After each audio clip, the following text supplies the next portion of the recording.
a believer that this team's going to win the national championship. Something stupid is coming out of his mouth. I don't know.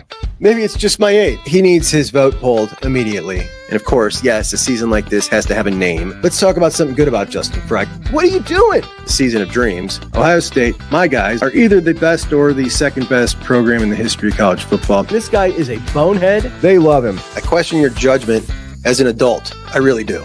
I was a total hater. I know that for a fact, and I just don't get it. Get us back our sleeves. And say, bring me that. That's the one I want. And welcome into Juckonbucks on a Wednesday.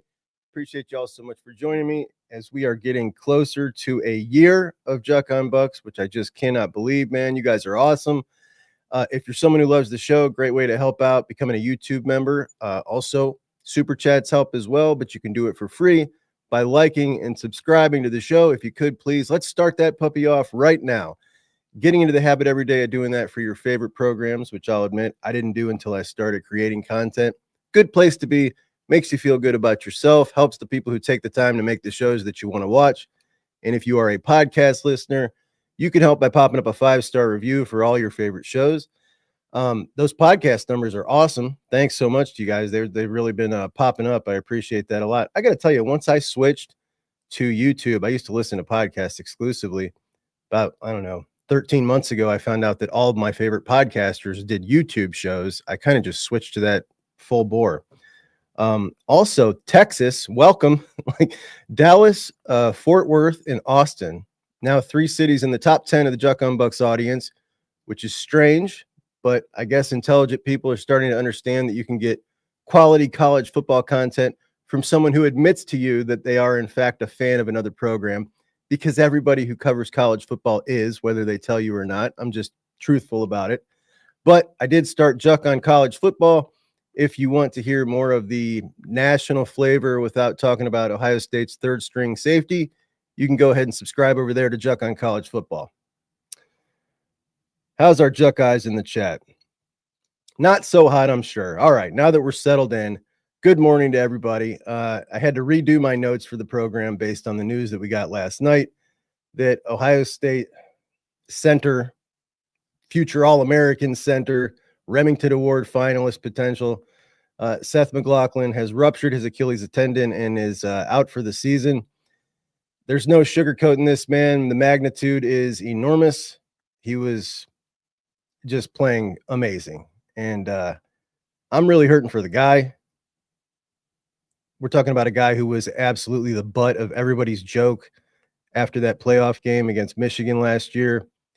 He entered the transfer portal so fast after that game that it just kind of gave the appearance of a guy that got ran out of town.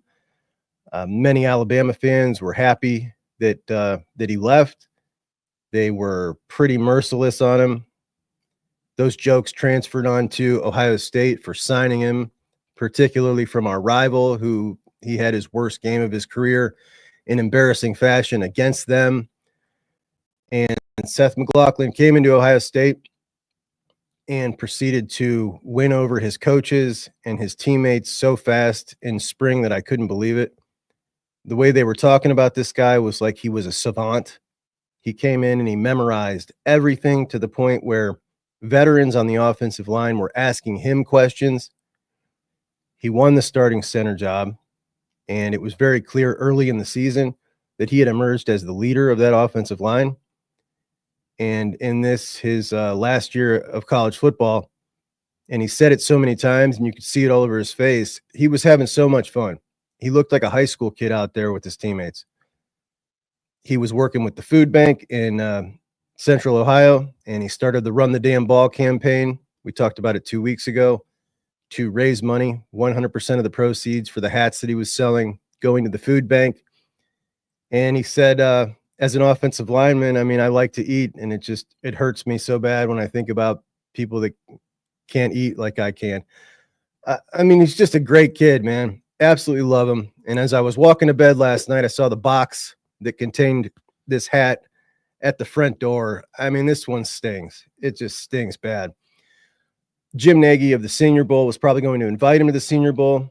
Seth had gone from a projected undrafted free agent when he came to Ohio State to a projected 3rd, 4th, 5th rounder.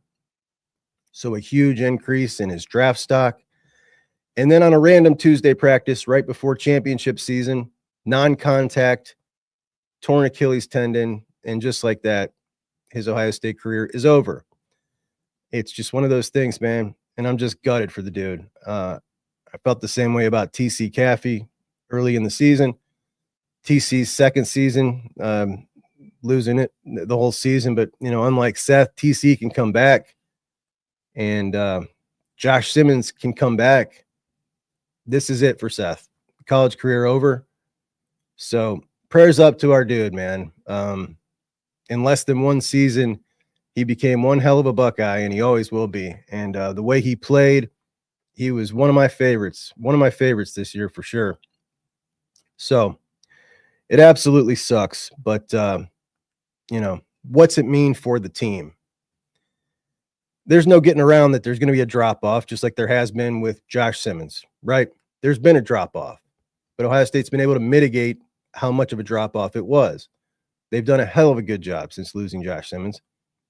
Now you've got two huge injuries, your two best guys on the line.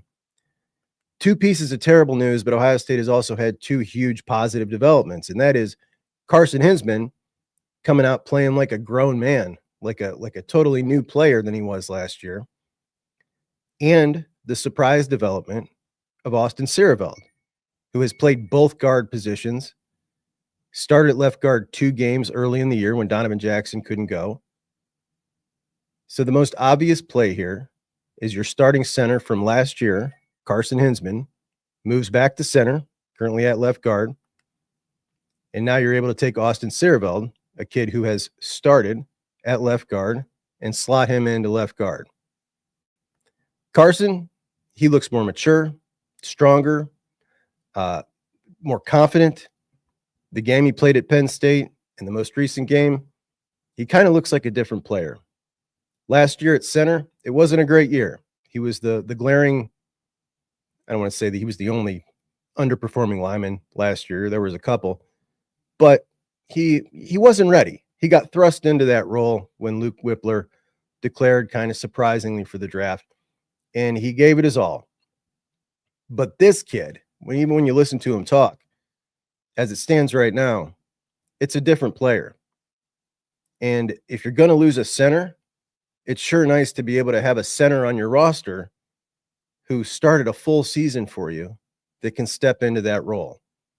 Now, there are other options. Josh Padilla, Luke Montgomery, potentially coming into center, leaving Carson Hinsman at left guard, where him and Donovan Jackson, who's now at tackle, seem to be gaining some chemistry there.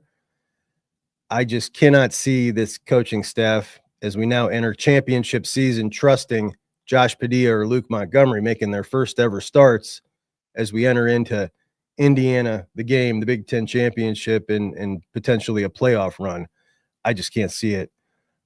Also, both second-year guys, Hinsman in his third year, I just can't see it happening.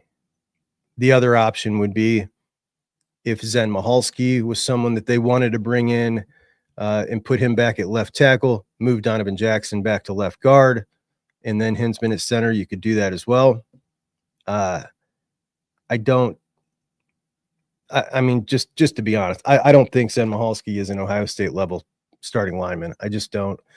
When we talk about Siereveld, when we talk about Hinsman, these are guys who have both had very good games at one point this season. And no, you don't want to knock Zen for his terrible performance against Nebraska too much, because the offensive line, all in all, played like crap that game. There's just physical limitations that you can see with him that they're very concerning to me. It's not just about did you play good or not. Sometimes there's just physical limitations, and I think he's physically limited more so than those other guys. So I think the most obvious play, and I think the play that they'll go with, is leaving Donovan at left tackle, Austin Siereveld at left guard, Carson Hinsman at center. Right side stays the same with Tegra at right guard and Fryer at right tackle. And when we talk about Hinsman and we talk about Siereveld, these aren't a couple of bums here. Like, these guys recruiting pedigree better than Seth McLaughlin and Josh Simmons, So you can look at this and get really pissed off. And I've seen people get pissed off that there was not significant depth on the offensive line to be able to slide in a quality left tackle when Simmons went down. Or you can say this Ohio State team is now facing some serious adversity, and that can either derail a season or it can bring you closer together. I'm going to choose to go with the latter and stay positive on this one, because we have seen the Ohio State Buckeyes win a national championship facing just as big a adversity as this. So it's going to be a tough one. It's going to be a tough one for sure, but it's next man up, man. This is Ohio State. Here we go. My buddy Dylan Davis from the Delaware Gazette will join me in a little bit, and we'll get into a little more of that with him. But let's get into week 1 in this Indiana team and this top 5 matchup that we got coming up. And this is week 1 to me of the championship season, because that's where we're at. Across the board in college football, every game from here on out is do or die to some degree for every team in the mix for the playoffs, for the conference championship. And there's no bigger game this week than Indiana at Ohio State. Every college football fan in the country tuning into Columbus this Saturday at noon, both college game day, big noon kickoff will be in Columbus. And essentially the entirety of the country will be rooting for Indiana outside of Buckeye fans and a couple of SEC schools who really want to get 5 teams in and want to get this nuisance Indiana team out of the way. And they think that potentially one loss might be able to do it. Not hyperbolic to say at all that this is the most important game in Indiana football history. Indiana ranked in the top 5 for the first time since 1967. That's the year that the last year that Indiana shared a piece of the Big Ten title. Indiana, a school with absolutely no football pedigree, a basketball school, a basketball state. Football fans in the state of Indiana are usually Notre Dame fans. And this is the first time in school history that Indiana has been involved in a top 5 matchup in the regular season. And they're going up against a team in Ohio State that, any way you slice it, top 3, top 5 program in the history of college football. The epitome of a blue blood program versus the epitome of an also ran. You look at this season, not only is Indiana playing in this biggest game they've ever played in this Saturday, Oregon hosted Ohio State earlier this season in the biggest game they've ever had at Autzen Stadium. And the common denominator there is Ohio State. These Buckeyes in their 3rd top 5 matchup in 6 weeks. And we may have had some instances of that recently. I certainly can't remember. That's insane. 3 top 5s in 6 weeks. But a very interesting subplot here. This Indiana team, their history, a top 5 team against Ohio State. It's a really crazy story. And I was rooting for this Indiana story. And I was rooting for the Hoosiers for a while there, until I ran into a cocky Indiana fan on a call-in show over on JR's show. And now, it's straight up, we hate Indiana here at Juckonbucks. I'm petty. That's just how it is, man. So it's hard to overstate just how bad of a program Indiana's been throughout their history. The worst in the Big Ten, which is why I doubted that they would pony up the way they did for Curt Cignetti. It's very difficult for schools to be both fully invested and good at both football and basketball. The blue bloods of football, the blue bloods of basketball, they don't intersect. There's nobody on both of those lists. And at Ohio State, as Ohioans, we don't have a passion for basketball like we do for football. It's not close. But all of us would love if the Buckeyes were competing for Final Fours every year, wouldn't we? Yeah, sure we would. There's no reason that they shouldn't be. I've always thought that. It's just incredibly hard to be fully invested at both. But with this contract to Curt Cignetti, 8 years, $9 million a year, they're paying Curt Cignetti just about what Ohio State's paying Ryan Day. And they are all the way in on changing the trajectory of Indiana football for good. That is 100% commitment. In this offseason, I discussed Indiana building a training facility for the football team, the first time that they've ever had a football dedicated weight room and that kind of jazz. So they're all the way in. And Cignetti talked Monday about the investment in the program and about his contract, and we'll get to some of that. But it's that kind of commitment that we don't see so much in the Big Ten, deep down in the Big Ten, that we see in the SEC. And it's a big reason that I resent many of the schools in the Big Ten, and I won't go to bat for them like we see the SEC go to bat for each other. And it's because they've taken the Big Ten money for decades off the back of Ohio State and Michigan and not reinvested it into playing better football. Indiana is reinvesting that money into their football program. So I respect it. Ohio State has won 29 meetings in a row against Indiana, which is just an absurd number. Their all-time record against Indiana, 80, 12, and 5. But like I always say, when people tell me that 2024 Miami can't do this or can't do that because they've sucked for 25 years, Indiana's past has nothing to do with this staff and these players. Absolutely nothing. And what Cignetti has done this year, absolutely amazing. But it would not have been possible 5 years ago. Of the 22 players who started at Indiana during the Michigan game, only 5 of those guys played for Indiana last year. Cignetti brought 6 of those starters from that game from James Madison. That's a group of kids and coaches that have won 23 out of their last 24 games. But he's only going to be able to do that one time, bringing in kids from his former school that he knows are really, really good, that are a core group of players. So it's going to be really interesting this offseason to see what his next moves are over there. What I would really love to know is, what are the expectations that Indiana has put on him moving forward? He's getting paid like a top 10 coach. Does he have top 10 expectations? I doubt it. It's going to be interesting, man, to see how this one unfolds. We know about their schedule, right? It's been terrible. They had 3 in the out of conference, 3 non-Power 4 teams, but they weren't just non-Power 4 teams. They were terrible. Last I checked, they were all 3-3-6.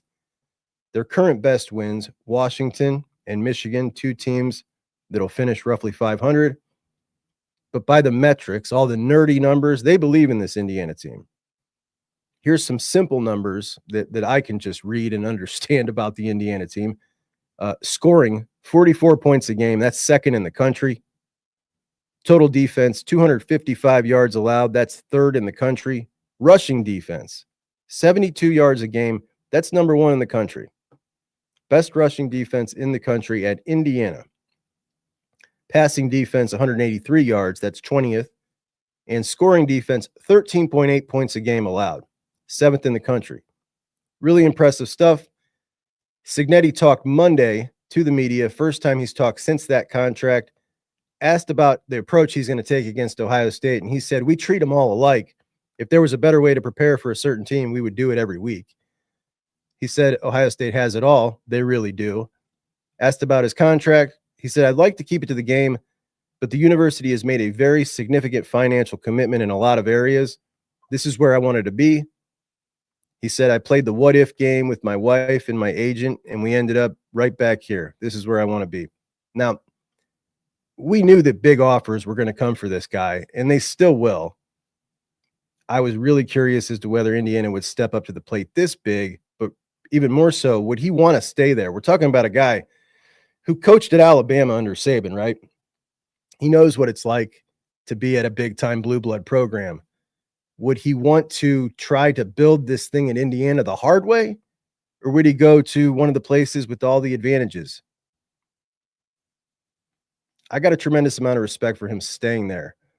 But this team right now, I seriously doubt if they are built to compete against the rest of the top 5, for instance, for a 4-quarter game. And that's largely because of that Michigan game. And he was asked about that game. He said, we didn't play well offensively in the second half against Michigan. I'll say 20 yards of offense. He said, I give Michigan credit. They bowed up. There were too many pressures on Curtis Rourke. Pressures. No doubt Jim Knowles and Ohio State saw that and will try to replicate it. And we've seen a commitment at Ohio State to try to get more pressure. And when we look at last week's game against Northwestern, Buckeyes had the highest blitz rate they've had all year. We saw IGB blitzing, Lathan blitzing, Sonny in attack mode. And gosh, did he look good in attack mode. CJ Hicks on the edge. Hopefully moving forward, we see Mitchell Melton attacking more. How about the Buckeyes numbers this season? Not as gaudy as Indiana's. Offensively, 37.8 points a game. That's 12th in the country. 454 yards is just 17th in the country. I like that. That's a lot of yards. Passing 267, that's 31st. Rushing 183, that's 40th. Third down percentage, this is not great here. Third down percentage, 44%. That's 37th in the country, just 8th in the Big Ten. But would we trade that for first in the country in red zone conversions at 97.37% and first in the country in red zone touchdown percentage at 85%? I think so. I think we'd trade that. Sacks allowed, just 12. That's tied for 23rd nationally, and that's a hell of a job by the offensive line and by Will Howard in the pocket. Defensive stats, quite a bit better than the offensive stats nationally. Buckeyes allowing just 10.3 points a game. That's tied for first. 250 yards a game. That's second. Passing defense allowing 160 yards a game. That's sixth. Rushing defense, 90 yards a game. That's fourth in the country. First in red zone offense. How about opponent red zone conversions? 52%. That's second nationally. So when you come to the red zone and Ohio State is on offense or defense, you better bring your lunch pail. Opponent third down conversions. 31% of the time they are converting on third down. That's 17th nationally. Sacks, a big point of conversation. The Buckeyes have 30 sacks on the year. That is tied for 13th nationally. So the Buckeyes with great defensive numbers, but we've seen too many times those numbers mean absolutely nothing when you go up against a really good offense. And they're going against a really good offense. The Indiana offense against the Ohio State defense, I think, is the story of this game. I think that the Buckeye offense is going to be successful against this Indiana defense. This is going to be about holding down their offense for the Buckeyes win, in my opinion. So we will have on in a moment my buddy Dylan Davis.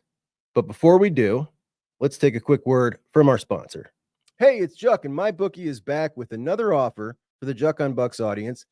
Open up a new MyBookie account, and they're going to match whatever you put in 100%. Put in $100, they're going to make it $200. Put in $3, they're going to make it $6, all the way up to $1,000. If you're new to sports gambling, we do picks every Friday. We are +7 on the year for the Juckonbucks official picks, and we're going to keep it on rolling. So sign up for MyBookie. They're going to match your deposit. Use the promo code JUCK, and we're going to go through that every week, every Friday. Also, if you like online casinos, they're going to give you a $10 free chip for that as well. It's a great sports book. I've been using it for years. If you're new to gambling, I'm here every morning at 9:30. Put a question in the chat. I'll help you. I'm an experienced gambler, so to speak. The key is don't risk what you can't afford to lose, and you'll always have fun. Have some fun with me. Sign up, MyBookie, promo code JUCK. Get your free money. All right, we have not had our buddy Dylan on this week as he did not travel to Wrigley Field. It was the one game that he didn't go to this year. He stayed home with his dad. Let's bring him on, see how it went. Dylan, what's up, buddy? How we doing? Good, brother. How was your week with your pops? You stayed home. The only game you stayed home for the year. Did not go to Wrigley. How was it? Oh, it was awesome. Just enjoyed the heck out of it, as I knew I would, as I always do. Just spending time with my dad, watching the game, and just hanging out. So it was awesome. Enjoyed watching the game. Enjoyed the game itself. So it looked like a fun atmosphere. You know, to be honest with you, on TV, Wrigley looked awesome. So, you know, I had been on record multiple times saying I wasn't really interested in the whole sideshow of, you know, playing football in Wrigley Field, but it looked awesome on TV. So, you know, I hope everybody that did make the trip had fun. Obviously, Buckeye fans showed out in huge numbers, as we figured they would. So, yeah, all in all, it was a great day for sure. I was pretty shocked. Obviously, we knew that the Buckeyes would have the home field advantage at Wrigley Field, but that was something, man. It looked like 85% Scarlet in there, which was just wild. But yeah, you and I were both kind of on the same page that, you know, if I'm going to travel to an away game, I want to go experience another college football stadium. I'll go to Wrigley and watch a Cubs game. But that looked really cool, man. I got to admit, it did look really cool. Any big takeaways from the game? We haven't talked about it yet. No, not big takeaways. I thought Will Howard looked really good, as a lot of people, probably agree. And then probably my biggest takeaway, just in terms of performances, was, man, those Ohio State linebackers looked fantastic in that game. Just looked fantastic, and so I'm really excited about where they're coming. Arbel Reese had his best game as a Buckeye. Sonny looked really good as well. Just a fantastic performance from the Buckeyes. Or from the Buckeye linebackers, especially. So that was probably my biggest takeaway. Do you see that comment there from Doreen, Dylan? Yeah, from Doreen. Yeah, she commented on Twitter. So I thought we could kick out of that. So if anybody missed that episode, there was a clip of Dylan at an Ohio State game when he was a kid, when the Buckeyes clinched at Indiana, and he was like 4 or 5 years old, and they panned the camera to Dylan, and he's missing his front teeth cheering for the Buckeyes at Indiana. Apropos this week, buddy. And Brent Musburger's talking about Dylan, and I played it, and YouTube gave me a copyright ding for it. Right. I didn't care. I left it in there, Dylan, by the way. Oh, nice. Appreciate you taking one for the team. All right, buddy. So obviously, Seth McLaughlin transferred here after a terrible game, not so great of a season, but of jokes around the country. Comes in, absolutely won this team over, won the fan base over, won the community over. Efforts to raise money for the food bank, unquestioned leader of this offensive line, maybe going to be a finalist for the Remington Award, maybe an All-American. A huge gut punch now that he's gone. I'm absolutely sick for Seth, the dude. Obviously, I'm sure you are as well. Yeah, I mean, as everybody would agree, injuries are the worst part of sports. Without a doubt, they're the worst part of sports, especially in college sports.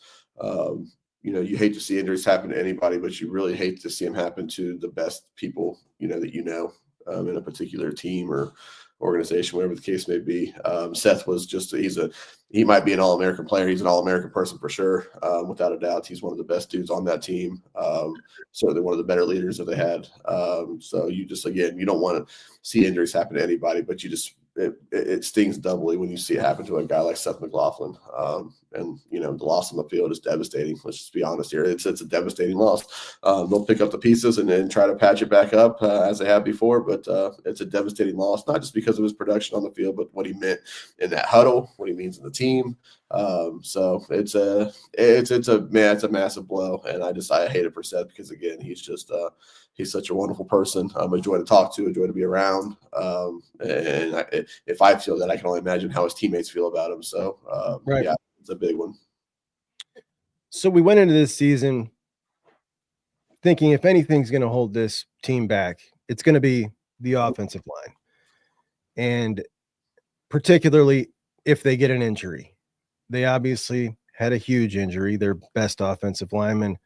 Now you've lost your next best offensive lineman.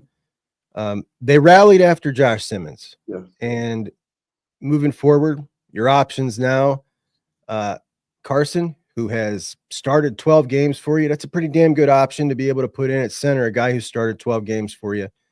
And Austin Sierreveld, who's been a really positive development. And thank goodness it's a guy that they have been able to get some reps and get some actual starts this year. I think that's probably the most likely scenario. Wouldn't you think so? Yeah, I would be stunned if anything else happened. I think the only other option is to play Josh Padilla at center and just try to keep the rest of the guys intact. But I would be stunned if very, very surprised if Carson Hinsman doesn't slide over to center and they put Austin in there at left guard. At least initially, certainly.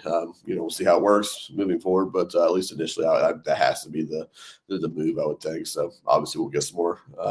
I don't know if Ryan will talk about it a whole lot tonight, but oh, that's right, you got him tonight. Yeah, we'll see. I mean, when this news started coming out last night, everybody obviously had questions on Twitter, but it was tough to say a whole lot yet, knowing that we would probably talk to Ryan and the Dispatch ended up reporting it. So, yeah, we'll get a little more information from Ryan tonight. It's probably not a lot. I wouldn't expect anybody to, or I wouldn't tell anybody to expect a lot of information shed on the situation, both with Seth's injury or where they go moving forward. They'll probably play that close to the best, but yeah, I couldn't imagine it not being Hinsman.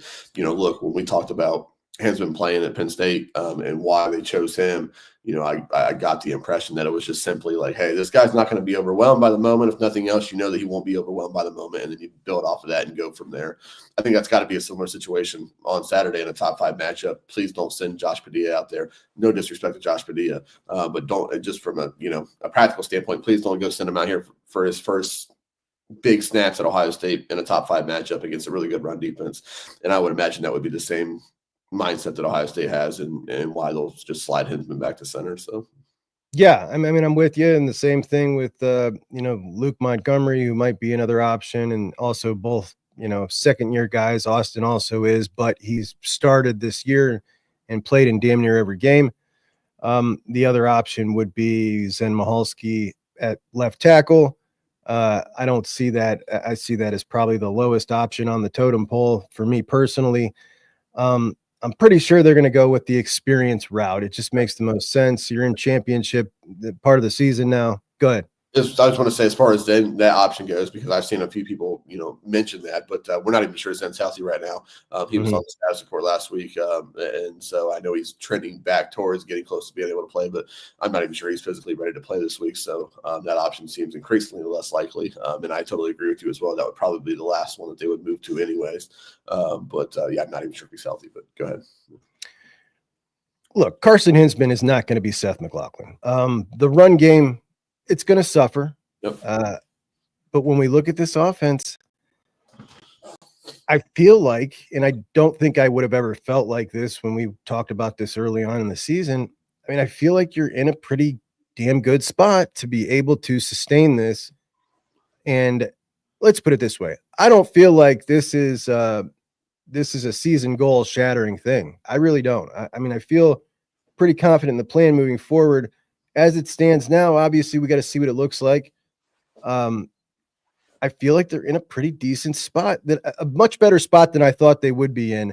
If we'd have said early on this year, we're going to lose 2 offensive linemen and they're going to be Seth and Simmons. Look, I know a lot of people don't like Justin Fry, and I get it for the deficiencies along this, offensive line or the lack of depth. I totally understand that. But the man deserves a little bit of credit because, again, to your point, if you'd have told me that Ohio State was going to lose 2 starters, and those 2 starters, the way they were playing at the time of their injuries, I'd said, it's over, forget about it. If they're able to come out of this with any sort of, sustained momentum still out of this, I mean, Justin Fry, needs to get his flowers, because that's a heck of a statement on the development of these guys. And again, recruiting's not up to snuff, and I get that, and we've talked about that before, and I don't need to go rant on that. But if he can make this work, man, what a big tip of the cap to Justin Fry. So we'll see. I do agree that it's not going to derail the season per se. Look, I was on record and very, very doubtful of what Ohio State's offensive line would be able to do following the Josh Simmons injury, and they proved me wrong there. This is another blow there. There is an element of, I can almost understand if it ends up being an issue and a problem that ultimately gets them beat. You didn't just lose 2 offensive linemen; you lost your best 2, arguably. Yeah, you lost 2 guys that were playing at a high level. Seth McLaughlin is going to be a Remington finalist, and he might deserve to still win the award. I'm not sure, how a shortened season impacts that, but he deserves to win the award, and maybe he still will, but he's going to be a finalist for it. So you're talking about arguably the best center in the country, a left tackle who was starting to get first round or a high round draft consideration. Yeah. So, these are 2. That's 2 big blows. But I do think we talked about guard depth, earlier in the season, we talked about the guard depth and how it, kind of materialized when we didn't think that, Ohio State had much depth at all. And that guard depth kind of materialized in camp and early in the season. So, fortunately they have an Austin Cerebro to plug in there that they had, just like they had Hinsman to plug in there at guard in the first place. So, we'll see what the depth looks like or what this rotation looks like. But I think that it's going to generally be okay. Look, it's a tough ask, going into this stretch of the season to say, hey, you're going to lose another offensive lineman and a leader. Again, you can't, underscore, how big of a leader he was and what kind of impact that is, or, that loss is. So, but I think they'll be generally okay. It's, going up against this better competition as the season progresses and gets late. It's a tough ask, but I don't think it's an instant killer for them, as in just write off everything that they wanted to do. I still think that they're capable of doing some of these things, but it's certainly a tougher task today than it was last night. Yeah, I mean, my initial reaction when we lost Simmons was, there it goes. I mean, we said all along, you cannot lose this one guy, this one piece. If you lose him, forget it. You lost him, and damn if they didn't come out and start building and looking like, okay, we can still do this. So I'm certainly not at the point where I'm just going to say, all right, national championship off the table. Let's lower the ceiling and lower the goals. I think it's still all right there in front of them. And I just believe in these dudes. I believe in this group. I believe in the way they're playing. They got some mojo going, and sometimes things like this can bring you together. But you got a question here from Speedman 606. Thank you so much, buddy, for the super chat. Any possibility for Seth to get a medical red shirt? No, the way I understand medical red shirts, you have to have not played more than 30% of your season. So he's well past that. So I don't, that's something I thought about last night. But, just again, the way I understand it, I could be wrong. If somebody knows out there, correct me, please. But I'm pretty sure that if you've played more than 30% of your of the season, you're not eligible for a medical red shirt, which sucks because that's the reality here is that not only did this end his season this year, but it might have ended his college career. And I think he's certainly capable of going on to play, and have a career in the league, but it probably ended his college career today. So, and that's the sad reality for him. And just goes back to what we talked about, how bad it sucks for him. So, yeah, I mean, losing TC Caffey, who's also just another guy that I'm a huge fan of, in his second season again, it sucks, but he can come back, and same with Simmons if he wants to. Ending your career like that in a practice in a non-contact injury just sucks. And another statement, Mike Green, $1.99. Thanks, Mike. Mike says Austin Seerveld looked horrible, literally getting whipped. He did. There's been times, and most recently, he did not look good. That's for sure. But there has also been times this season where he has looked very, very good.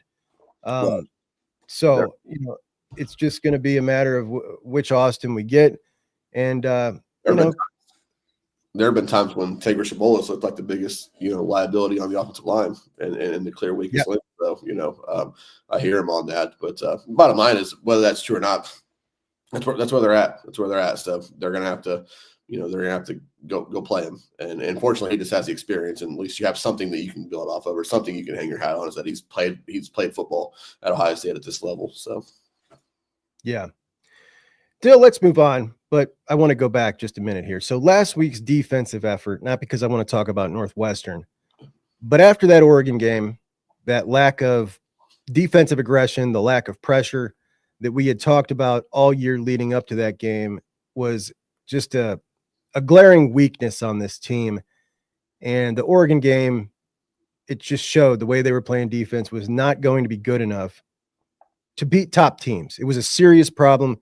We called it for what it was. We had a lot of people come on here and say we were overreacting. Quit whining. You're spoiled. We should have, could have, would have won by 17 if this or that or this would have happened. No. The way Ohio State was playing defense was not going to win them a national championship. And that performance was an eye-opening moment to anyone being truthful with themselves.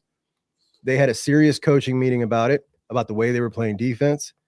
And they said, this isn't good enough. This needs to change. And since that meeting, they've implemented a little bit more of these changes each week in aggression, in pressures.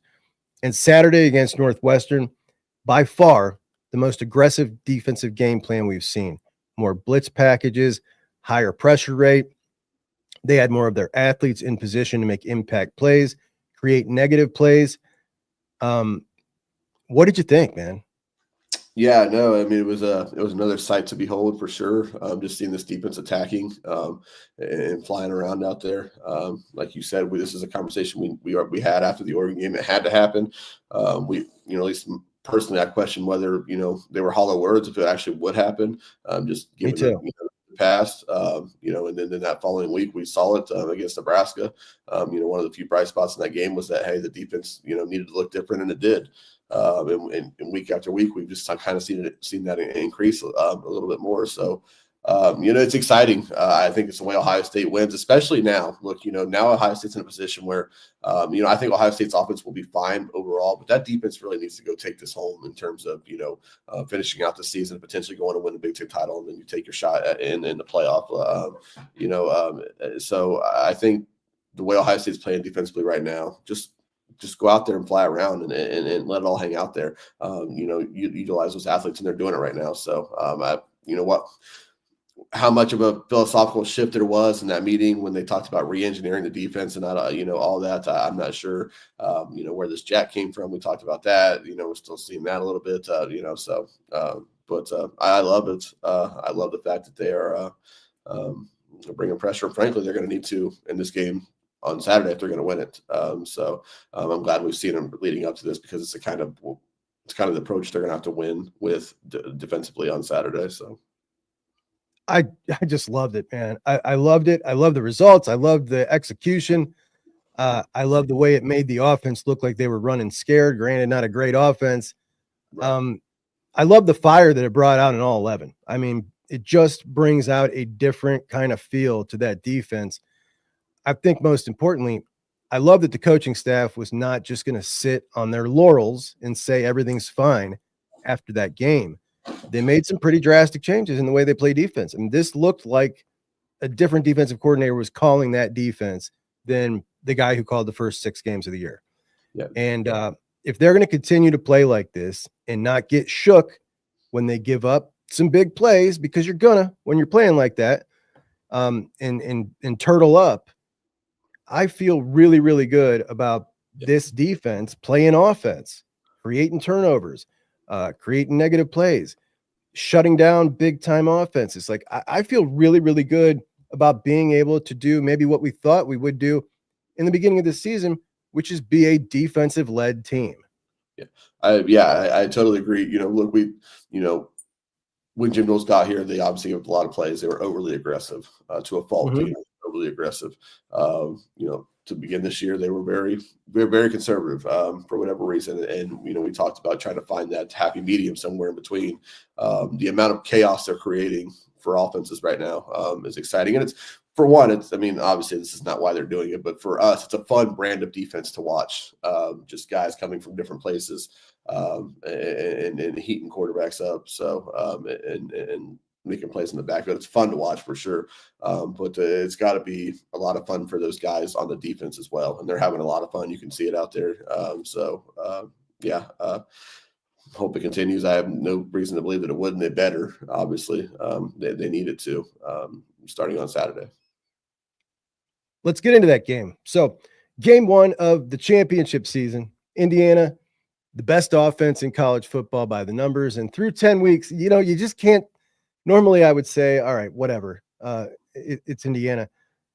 In the Big Ten, you can't smoke and mirrors your way through 10 weeks with the best offense. These dudes are legit.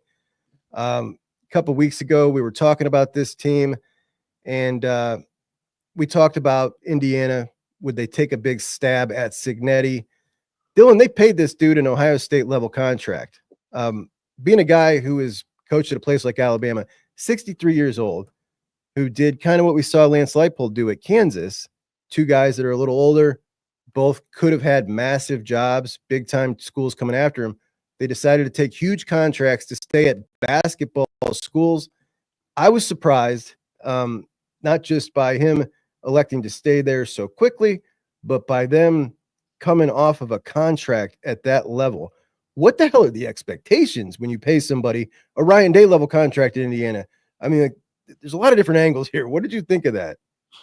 Well, my first thought was that, kind of to your point, my first thought was this is a overall investment in Indiana football, not just paying, your your football coach that's delivering the best season in program history in his first year. I think it's an overall investment. It signals that they're going to invest out, not just in the head coach, but in facilities and things of that nature. I believe you were talking about it before you brought me on. I was loosely listening. It's refreshing because for so long, these Big Ten programs, these bottom feeder Big Ten programs, haven't invested the funds that they have. Maybe not to the degree at Ohio State or Michigan, but they have funds that they just don't. All this money, this TV money that Ohio State has to share with these other programs. They have money that they're not investing back in their program, and it's a joke. And it's and again, it's a conversation for a different day. But it's signaled that Indiana football is investing in their program. Not just in the coach, but moving forward in facilities and the things that they need to do to be make a sustainable product and make Indiana football something that we never thought it would be. I'm still skeptical. When I see a contract of this nature, I think about these athletic departments across the country that are printing money, and there's nothing they can't go get if they want it bad enough. So, but for now, I just love the Indiana. It signaled an entire investment into Indiana football now and in the future. So, we'll see if what that leads to. But it's exciting. It's exciting for the Big Ten and certainly for Indiana. And I'm happy for them, and I'm glad that they're making that investment. Absolutely. When you talk, so, the SEC, we're from a Big Ten school, a lot of Big Ten fans cannot stand the talk about the SEC and blah, blah, blah. The truth is, so many more teams in the SEC invest like Ohio State does in football than in the Big Ten. And it's always bothered me. And it's made it difficult for me to try to take up for these schools that don't invest in football, don't care about being good at football. So something that's always bothered me. I feel like since this new contract, and since they knew this new contract was coming, we're seeing some more of that. Even Northwestern building the new facility in Illinois built a new facility. Illinois went after some high-profile transfers in the portal. So we're seeing some of those schools start to put some money back in. I love it. I think it's a great development for the league. Conference expansion also been really good. The Big Ten's never been more exciting, man. This season has been awesome in the Big Ten. All right. Now, we've talked about Indiana, the football team, before, and we were both kind of waiting for that Michigan game to tell us a little bit more about them. It seems difficult to me to be just that good out of nowhere. The second half of that Michigan game, the Indiana offense gained less than 20 yards because they were getting whooped up front. Yeah. And if you're someone who's rooting for Indiana, which a lot of the country is, to complete this story, come in and beat Ohio State, the SEC schools aren't, because they want 5 schools and they want them out of there. But 20 yards in the second half against Michigan, and Ohio State is a 13.5-point favorite. That's got to speak to you, man. I mean, what's it say if you're rooting for Indiana? It certainly has to be alarming for Indiana fans. As you mentioned, whatever the total yard was, they didn't have a drive that lasted, or that covered more than 16 yards in that second half, and they gave up a couple of sacks in there as well. Going back to what I thought about Ohio State's defense and the way they're going to have to go win this game on Saturday. It has to be alarming at the very least if Ohio State just decides that they're going to bottle up Indiana's run game, which I think they can, and just get after Curtis Rourke and take their chances. Ohio State takes their chances with their corners holding up on the outside, which I think they need to. I think that's the approach they need to take. That's got to be alarming for Indiana to question whether they're going to be able to win a game with that style. At the same time, it's one half of football, so I understand that. But I'd say it's not alarming for Indiana fans. I don't think that would be true at all. I think, some of them, if they're speaking candidly or talking to their friends about, hey, how does Indiana go win this game on Saturday? They would probably be talking about that second half and saying, man, why is Ohio State not going to be able to do the same exact thing that Michigan was able to do for a second half and nearly get us beat in that second half? So, with their ability offensively to really stretch the field vertically, and the play of the Ohio State cornerbacks ever since that Oregon game, the last team that had a really explosive offense that could stretch the field vertically. Denzel Burke has allowed, and I just saw this yesterday and it blew my mind, man, 27 catches on 32 targets for 364 yards and 2 touchdowns. 27 receptions on 32 targets. That's difficult on air to do that. Like that's insane. I don't know how that's possible for an Ohio State starter, let alone one who came into the year as a guy who was returning and foregoing the NFL draft as a high round draft pick. That's just unbelievable. He's got to be better, man. He's got to be. I don't know. They were asking him asking Ryan Day and Jim Knowles yesterday in the press conference about his confidence. I don't know how you could be confident giving up a reception 85% of the time you're getting thrown at. What could that confidence possibly be based on? And how long can you possibly keep him in the starting lineup if this continues through this Indiana game, say? Yeah. Well, Ryan Day seemed really confident in him. And then Jim Knowles talked about, Denzel's confidence. You know, the one thing I would say about Denzel is that I swear he has some of the worst luck because he's, there's a handful of plays, at least a handful of plays where he's in perfect position and the guy just makes a great catch, or it's a beautiful ball, just one of those throws that you can't really defend. There have been at least a handful of those in that stat you threw out there. So I'm not making excuses for the guy. It hasn't been good enough. There's no two ways about that. And he's going to have to be better on Saturday. But Ryan Day seems really confident in Denzel, and I know he's not going to say otherwise. I get that, but look, as I just said, this is a game where I think you need to, leave your corners out there and trust that they're going to hold up. And if they can't, then look, Ohio State's not the team that is going to go win the Big Ten, win a national title, because this will be twice now that they've been torched by a passing offense that has the kind of weapons that you're going to see in the playoff as well. So this is kind of just a in my opinion, a prove-it game. Do you have corners that are going to be able to take you where you want to go? If I think that Ohio State is going to win this game, or defensively they're going to control the game, they stop the run and get after Curtis Rourke. And that, look, part of that is also the pressure up front as well. They need to get pressure on Curtis Rourke. There's obviously, we know the pass rush and coverage are married together. But that's my opinion. That's the way Ohio State has to go win this game defensively. And if your corners don't hold up again, then obviously you had a very big problem at corner that we didn't anticipate coming into the season. So. You make a great point. I mean, it's not what I was doing last week when I was going through the teams that could potentially beat Ohio State, in my opinion. Is, number one, you've got to have a good quarterback to beat this Ohio State team in the playoffs. And with these corners, you look at Davison, and Jim Knowles was asked yesterday, do you just got to accept the fact that you're going to get a penalty on Davison every week?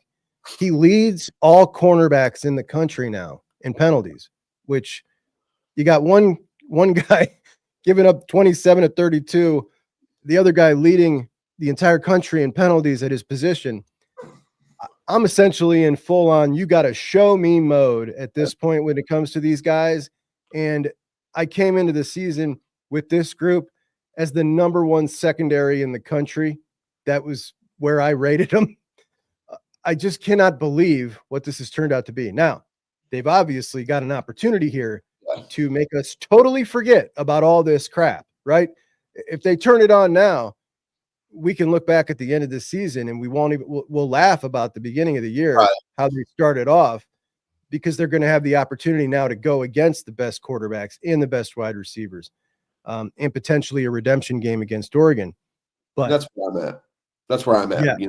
Look, I know that the numbers are kind of alarming, and just watching it's been alarming for sure. That Oregon game's still stuck in our mind for good reason. But I don't know. Something about Saturday tells me that the corners are going to be fine, that they're going to hold up and be fine. And I think coming out of this game, we'll kind of feel, a little bit better about these guys being who we thought they were, closer to what we thought they were going to be at the start of the season. Just, that's my take on it. Again, if they go out and get torched again, then it's just a problem at corner that Ohio State has that's not fixable. One thing about Davison real quick, and Jim Knowles was talking about that and his physicality, and somebody asked him about the back shoulder throws, which Indiana pulls off really well. Rourke's done a great job. The receivers have done a great job as well. And you talked about defending that. And Jim Knowles said basically you just have to be really physical with them. You just have to be physical with them and accept that you can't be afraid of pass interference calls. You have to be physical with them and get up there to defend those. And my thought, damn, Davison Igbenoson's going to prepare for a street fight on Saturday. If you've got this guy talking about, being physical and not being worried about pass interference, he might kick somebody's ass quite literally on Saturday in the middle of a route. So, if he thought it was annoying with those calls on Saturday, if that's the way they're telling him to defend these, back shoulder throws, and Indiana does really well, is to just be physical and not worry about pass interference calls. Get ready, boys and girls. It's true. They do it great. And if that's the way you defend it, you got the perfect guy for it. That's for sure. Yeah. But you make a great point with the aggression that we've seen building. You got to help these cornerbacks out with the pressure. And I think the worst thing they can do is get timid if they get beat by a couple long ones and then turtle up and not send the pressure and not be as aggressive and get conservative, then they're going to leave those guys on an island. And these two Indiana receivers, they're averaging their two top guys 18 and 22 yards of reception. They're the real deal. Like, they're really good wide receivers. In the Michigan game, even in a game that they didn't perform so well, they had like a 41-yarder, a 26-yarder, a 38-yarder, and then they dropped that really long one late in the game. That was a bad game for them. So these dudes are really good, man. They are really good at the passing game. Curtis Rourke is he's a stud. He's really impressive. But running the ball, they rush for their lead back 5.7 yards a carry. Really, really good. I just got a feeling that when the defense, the way they're playing right now, the linebackers, like you said earlier, like Arvell, the game he had last week, tremendous. His best game. Jim Knowles said it. And obviously Sonny was tremendous as well. Cody's just been steady Eddie, consistent. I just feel like we're going to the Buckeyes are going to shut this running game down. I really feel like they are. They're going to need to beat Ohio State with the pass. And this is the matchup to me, Indiana's offense, Ohio State's defense. It's going to tell the story of this game. Yeah, no, I totally agree. We're on the same page. It's in terms of Ohio State stopping the run.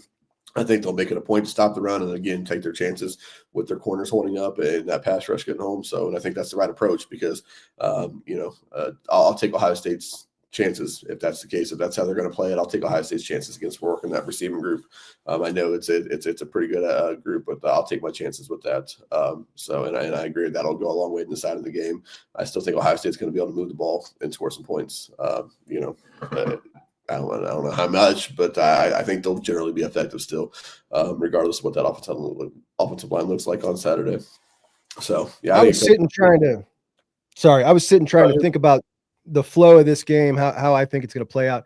I think that they're going to score early, and I just feel like this first half going to be a bit of a high-scoring affair, and they might even be on top heading into halftime. But much like the Michigan game, I think in the end, the Buckeyes end up kind of grinding them down and win by, I originally was saying 17 with the offensive line changes. That's probably more like 10 to 12 points. I think it's right. It's close to the number at 13.5 is the number. I think it's close to that. What's your thoughts on the game flow and maybe a prediction for the game, D? I wouldn't be surprised about the game flow. Look, I think there's going to be some, big plays for both teams here. I think both defenses are going to say that, they're going to get after these quarterbacks and slow down these running games, if not, eliminate these running games and take their chances in the back end. So I think it's going to lead to some big plays with the weapons that are out on the field. But I ultimately think that Ohio State they'll wear Indiana down, so to speak, just the way that kind of like Michigan was wearing Indiana down in the second half. It was just their offense was incapable of making it matter.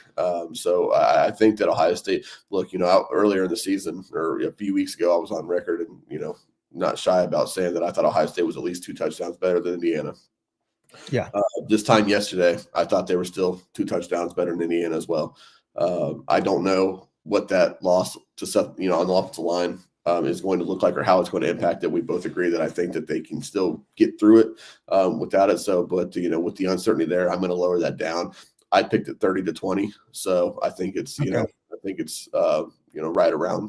right around that number. I think, I probably wouldn't bet on the cover, but and I wouldn't be surprised at all if Ohio State does cover it. That 30-20 was my final. So, and that came down slightly after yesterday's news, just because I just don't know, how big of an impact that's going to be or what it's going to look like. For all we know, it could be a big issue, or, we could see more of what Ohio State did at Penn State and show that the depth is better than we thought it was, and some of these guys are hungry for their opportunities, and they roll on. So, I have a 10-point win for the Buckeyes. I wouldn't be surprised if it's more, and I wouldn't be surprised if it's closer than that. As we move into the tougher games of the year and the game, talk about Will Howard and that game against Northwestern. I feel like we're seeing a quarterback who is starting to really develop in a way that I didn't anticipate when we look at some of those balls that he threw, the Carnell ball down when he was falling down at the 1 yard line, fit it right in a little window. The Carnell touchdown pass where he dove, put it where only he could get it. The JJ 68-yarder, fit that in a tiny little window. The one that JJ ended up, I'm going to say dropping, but really, really tough catch. But that was a beautiful ball. And then the ball to G up the seam, which was maybe his best throw of the year. Yeah.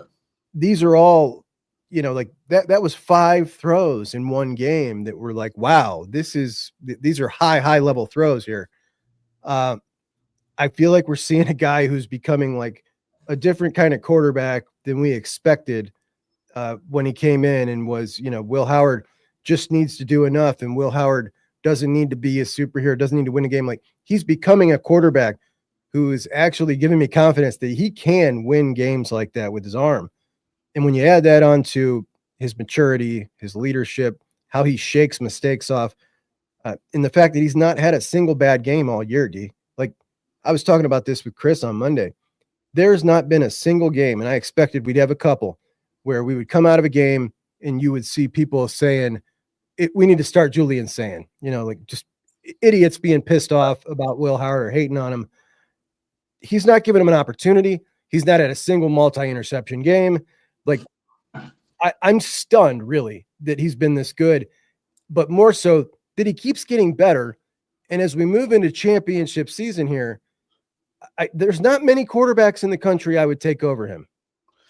Yeah, I think what you just said right there about he keeps getting better. Like, it seems like he's in recent weeks he's graduated to another level of quarterback play. I asked him about this on Tuesday just because my takeaway watching him on Saturday was that maybe for the first time, I've seen glimpses of it in other games, but there were just more times than any other time this season, just a handful of them that I just he made a throw. I was like, man, I guarantee scouts are kind of their eyes got big on that throw because there were some big time NFL level throws. Will was very clear when he came to Ohio State that one of the reasons he chose Columbus was because he felt like it was a place where they could help him get into the high rounds of the draft. Certainly nobody was talking about Will Howard, and I'm not saying the guy's a future first rounder. I'm not saying that at all. But the throws that he's making right now with confidence to throw them is big time stuff. And it seems like he's graduated to another level of the position than even what we've seen earlier. And what we'd seen earlier was fine. So I don't want to say I'm overly surprised. I don't know. Maybe it's just I've fallen into this trap of like, well, of course, anybody who has the talent that if Ohio State went out and pursued him with those receivers that they have, like I just kind of expect that that's how way it's ultimately going to look. So maybe I'm not appreciating it enough, but certainly he's playing at a higher level than he has all season right now, and moving into the stretch that they have this season, and that's certainly really exciting.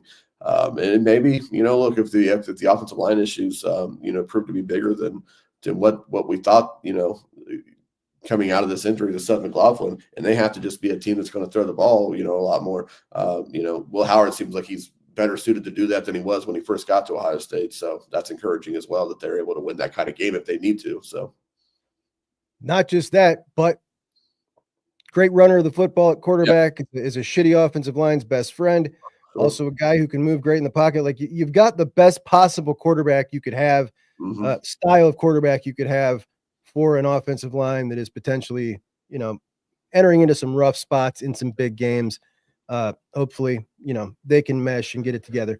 One more, D. So Julian's saying 11 total passes thrown this year. And you and I have talked before that Texas next year going to be the opening game. He is the presumptive starter at this point, the guy that most people think is going to win the starting job based on Ryan Day's reaction with him.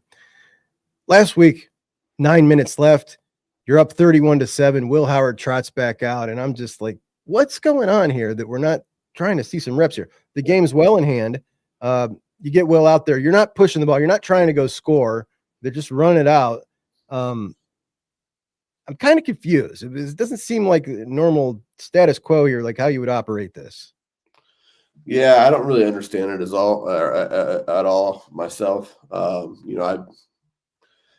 I'm a big believer in, we've talked about this as well, but I'm a big believer in getting these guys into the game, but not just getting them in the game and getting them reps. To hell with, situation and running scores up and things like that. Like, get these guys in the game and let them run the offense. Put film, put these things on the film. That's something that you have to develop, to break down and build off of. So I don't understand the opportunities that they've had to do this and what they've done with those opportunities.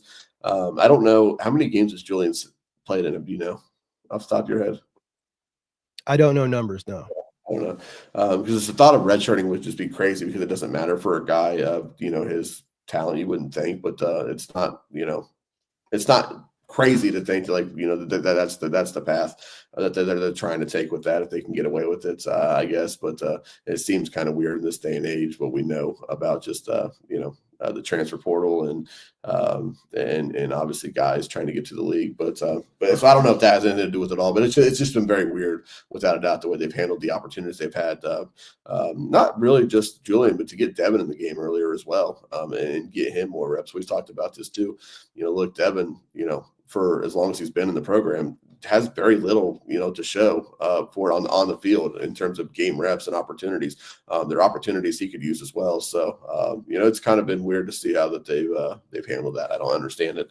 I don't get it, but I'm sure they have a method to it, to their madness. I lied. I got one more. Lane Kiffin came out and discussed the SEC championship game, and that, he's talked to a lot of the coaches, and they're not quite so sure they want to get to the SEC championship.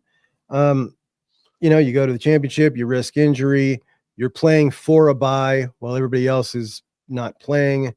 They're sitting at home. Then you could potentially jeopardize, if you lose, getting into the playoff, which I think is just a really idiotic move for the committee not to come out and say, we are not going to penalize teams if they lose in this game.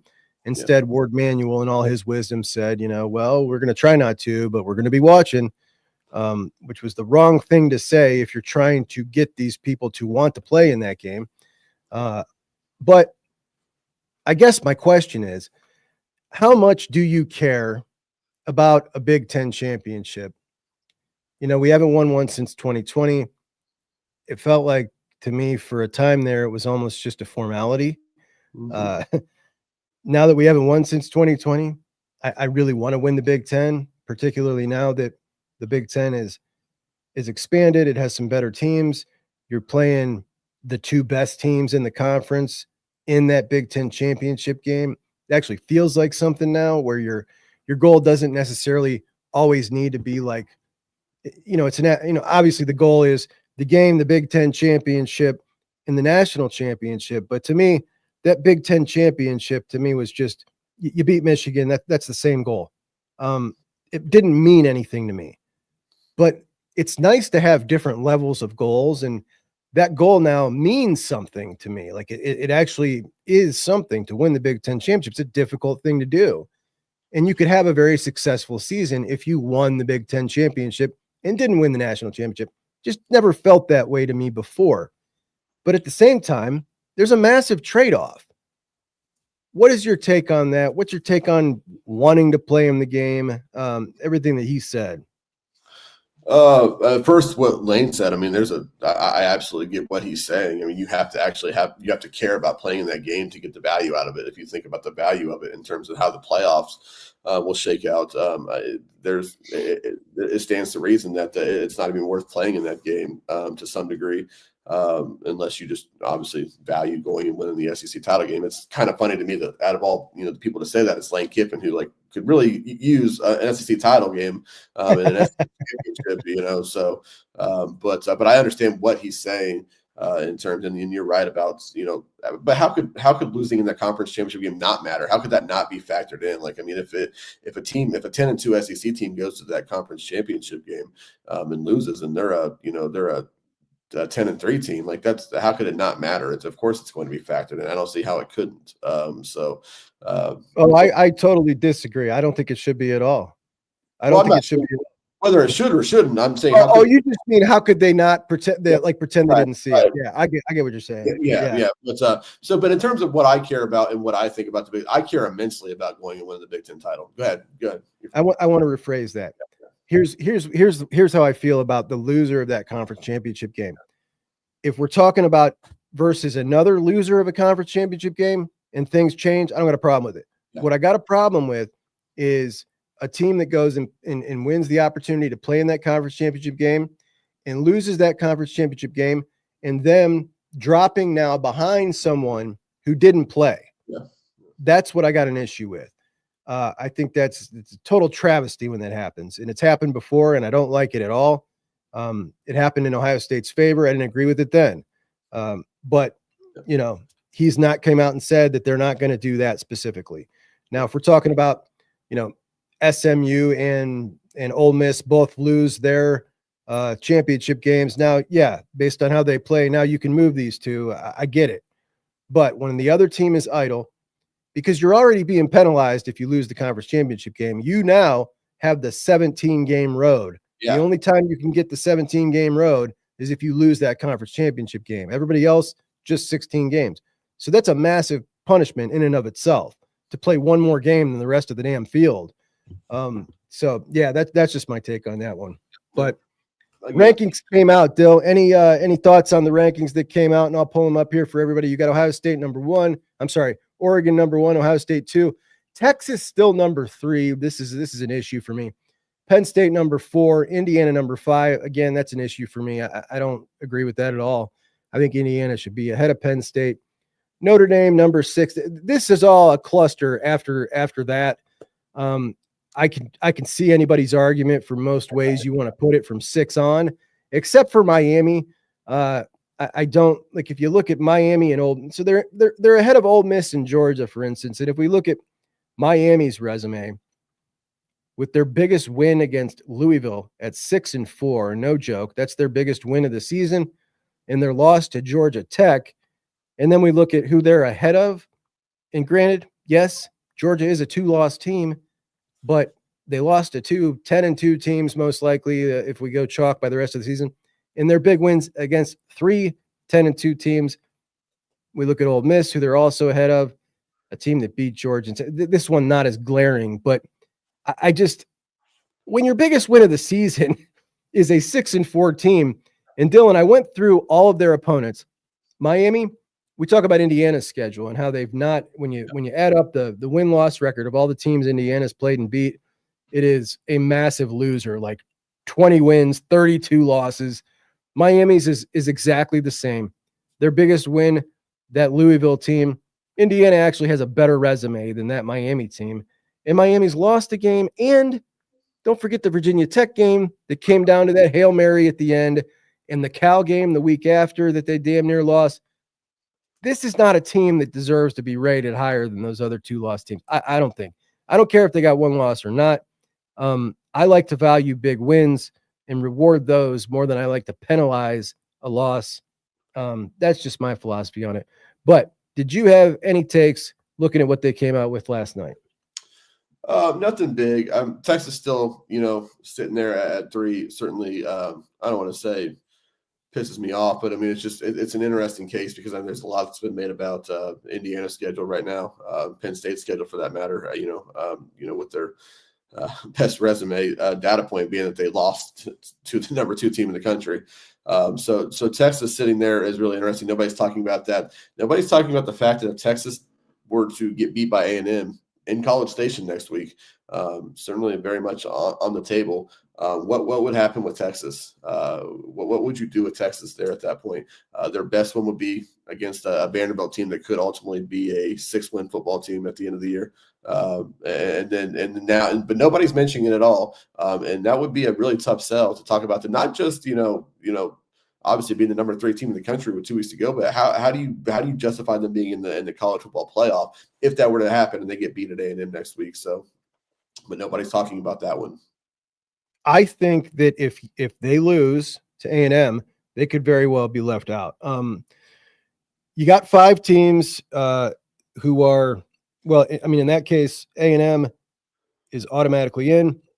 Alabama is going to win that tiebreaker and be the other team they play against in the SEC championship.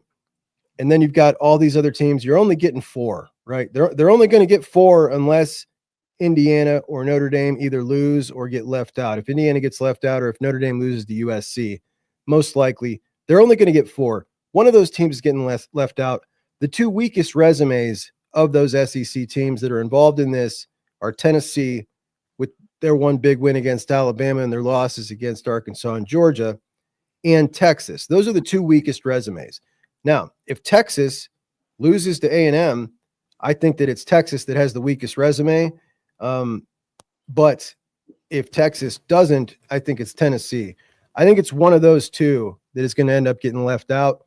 And they're already setting this up to be, I'm taking my ball and going home. You know, like they've been setting this up all year. Kirby's come out multiple times and talked, and he's essentially the mouthpiece of the damn league. He's talking after a win, right? What does this say to the committee? Or what does this show the committee? I don't know. I don't even know what they're looking for. They're looking for you to win the game like you just did. Move on. You know what I mean? Like always with the whining from him, dude. I don't understand. No, I hear you. No, I hear you. Kirby's talked so much about, the league and, what's it take to impress the committee. But at the end of the day, like you said, number one thing that they're looking for is to go win your football games. So I don't care how tough your schedule is if you don't win those games. It just means that you had a tough season. You're a 3-loss football team. Tough schedule. Congratulations, but you're a 3-loss football team. So they did what they had to do to beat Tennessee and avoid that. Everybody talking about, especially last week leading up to that game, talking about the schedule that Georgia's played. Okay, well, go win some of those games then. So Well, yeah, I'm with you. Like they were trying to set that up. Like if they went, 5 big games, if they went 2-3 in those 5 big games, they deserve it because they played a rough schedule. Right. You didn't even go 500 in your biggest game. So no, you had 5 big games. Right. You go 2-3. Hell no, you don't deserve to be in a playoff. Anyway, all right, my man. I appreciate you so much for joining me. Everybody follow Dylan at Dylan Davis 56 on X. That's DILLON Davis 56. And he will keep us updated on the press conference this evening as the Buckeyes will have their lightning round press conferences after practice tonight with Ryan Day every week, and then an assortment of players. D, go ahead, buddy. No, I was okay. I was just going to say, usually some good video coming out of Wednesdays. So certainly, Ryan Day talking about the McLaughlin injury and what's to come out of that. I'm not sure what players are getting tonight. I haven't got the text message yet from Jerry.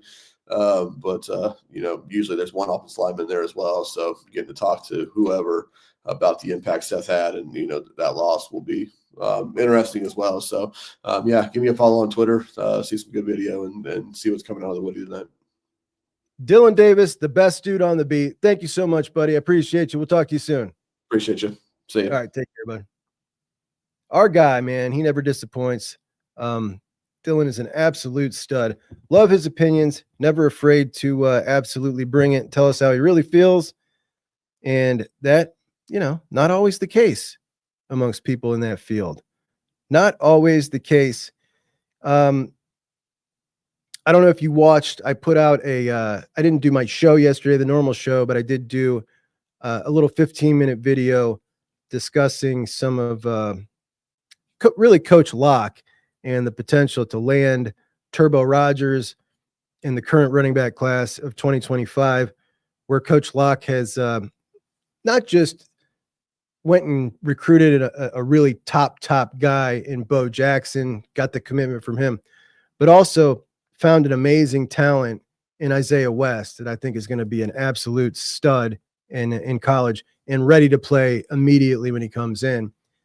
And that's a lower rated guy. So you've done a seriously good evaluation on Isaiah West. You've also shown that you can bring in a top dude in Bo Jackson. And yes, he's from Ohio, so a lot of people made some exceptions there. But to be able to go flip Turbo Rogers, which it looks like he's now in really good position to do, from Alabama. Turbo's now decommitted from Alabama. And you're looking at the trifecta there in his very first cycle at Ohio State. But not just that. We look at the way the running backs are currently running at Ohio State, Travion Henderson and Quinshon Judkins, the physicality, James Peoples. This running back room, the way they're being coached, the way he's recruiting, the energy that they're playing with, the way they're blocking. It's totally flipped on its head since Tony Alfred left. And that was maybe a pretty, we talked about it as we think this is going to be an upgrade, and this is an upgrade. Like, it's been a tremendous upgrade, particularly if he can pull off getting Turbo Rogers in here, which I think he will. And as we look at the big board for the class of 2025 right now, a really well-balanced class that just may be, losing a couple of pieces here at the end, but that's okay. That's what happens this day and age. And we can talk about Ohio State's strategy when it comes to paying NIL till we're blue in the face. We can do that on another show. But the bottom line is, if you're the type of dude that's coming in and saying you want to commit to Ohio State, and then you want to come back and say, oh, I want some more money, unless you are a top dude, that's probably not going to happen. So Zahir Mathis finds himself in that situation. Now he's out of the class, but you've also got London Merritt, who is flirting with Colorado, flirting with North Carolina. I ultimately think London Merritt stays in the class.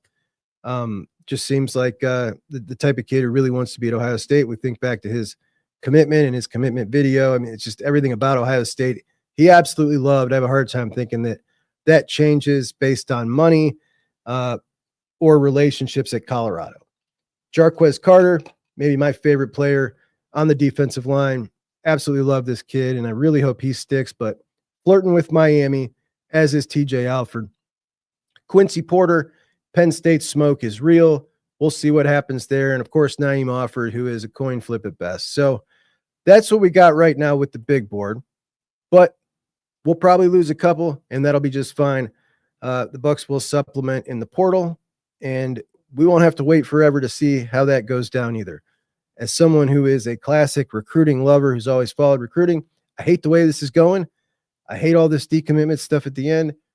I hate that you don't have the traditional way it was. It's a bummer, but it is what it is. And that's where we're at. So anyway, my friends, I appreciate you so much. I want to thank Dylan for coming on today. And obviously we lose our guy, Seth McLaughlin, but we're still going to run the damn ball. And I will see you guys tomorrow. Have a great one. Juckonbucks out.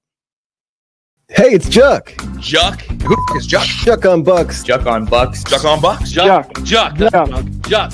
Juckonbucks. My guy Juck. Juckonbucks. My buddy Juck. Juck is the Juck. It's Juckonbucks. Okay. Juck is junk. The Juckeyes. The Juckeyes. Juckonbucks. Junk. Juck. Not junk. Juck.